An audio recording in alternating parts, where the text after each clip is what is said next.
Hi, welcome to another episode of Detroit Investor TV. I'm Jeremy Burgess of Urban Detroit Wholesalers, the Detroit market expert. As you can see, it's definitely starting to get a little chillier here in Michigan. We're definitely heading into the fall. I got my Pendleton wool jacket on today. It's a little chilly. Today I want to talk about Section 8 again in further detail. I've got a lot of questions about Section 8. Especially from a lot of my European clients, my Australian clients, and even some from New Zealand. So I wanted to go over how Section 8 works and why I'm not a huge fan of it right now. First of all, Section 8 is a program run by HUD, which is the federal government. HUD then outsources their Section 8 program to MSHDA, which is a department in the state of Michigan. Then MSHDA once again outsources it to different cities and counties all across the state of Michigan, but they're not outsourcing it to other government agencies. They're outsourcing it to privately held and owned companies. And oddly enough, for what I think about government, I think this is a bad move. I'll get to that later. All right. So now these private agencies that are contracted by MSHDA, they qualify the people. They go through all the paperwork according to HUD guidelines, MSHDA guidelines, and they award vouchers. Now these vouchers are based upon your income. So if you're applying for Section 8, they're going to look at your income or your lack of income, how many kids you have, whether or not you're married, and then they're going to determine how much of a voucher you get every single month. Now I know if you look at the HUD website or the Section 8 websites, they do offer up to $900 in the Metro Detroit area for a 3-bedroom home, but that doesn't necessarily mean you get all of that in Section 8 aid. A lot of it depends upon your income, your lack of income, whether you're married, and how many children you have, right? Then they establish a number that your voucher is good for.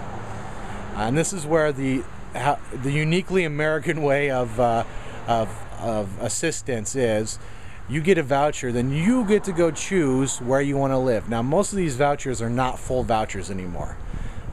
So maybe they're paying $500, and they'll take up, you can go and rent someplace up to $850 a month, and you got to pay the rest of your rent.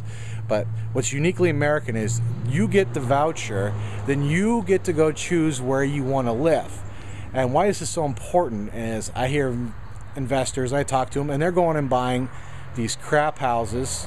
Oh, it's got 3 bedrooms. I'll get $900 a month from Section 8. Oh no, this is capitalistic in nature. You get the voucher. These people just sat on a waiting list for years. Now they won the lottery. Do you think they're going to continue living in the bad neighborhood they're currently living in, or do you think they might upgrade into one of the neighborhoods where I invest? Nice neighborhoods. Well, of course they're going to go to the nice neighborhoods.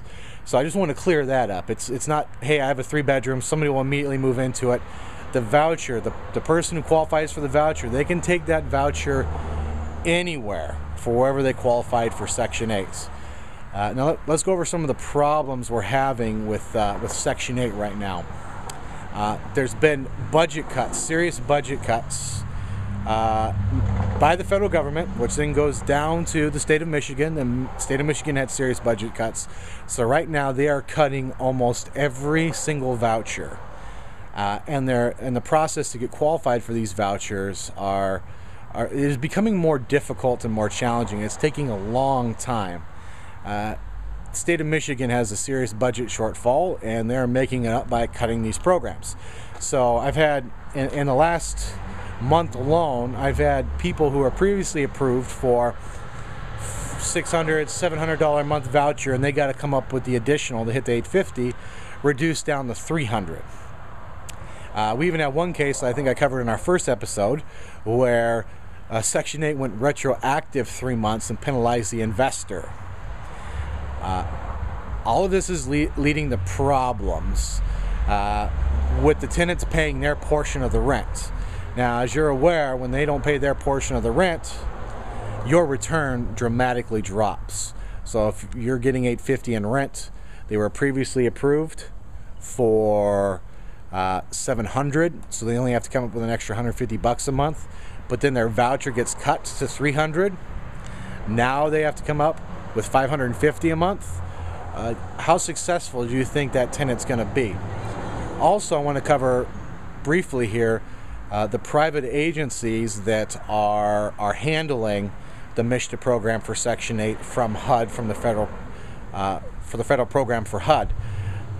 These are privately owned and operated, so they have unfortunately the bare minimum staff required to be as profitable as possible, and all they really care about is not losing their contract with MISHDA. So we are having multiple cases where it is taking 3 to 4 months to get the first check from Section 8, just because it takes them so long to process the paperwork. And we have many cases where it sometimes takes up to 8 weeks, 2 months to get your house inspected by these private companies to make sure that they're up to Section 8 livable standards.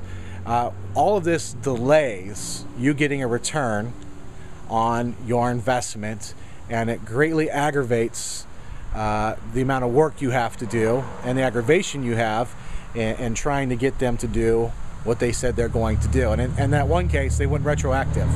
So I would encourage you to watch the last episode I did on Detroit Investor TV and start looking at maybe using land contracts on your properties, or do what I'm doing. Just take regular renters. If you're in a good area in Detroit, there are many good people, working people who have jobs, who want to live there, and because of the whole foreclosure status and they can't go get loans, they have no choice but to rent, and they still want to live there, and they will pay your rent. I'm having a lot of success, and have for years, on good working people and good working class neighborhoods of Detroit where they're not on Section 8, but they have good jobs and they pay you. I highly just take this seriously. It's getting harder and harder.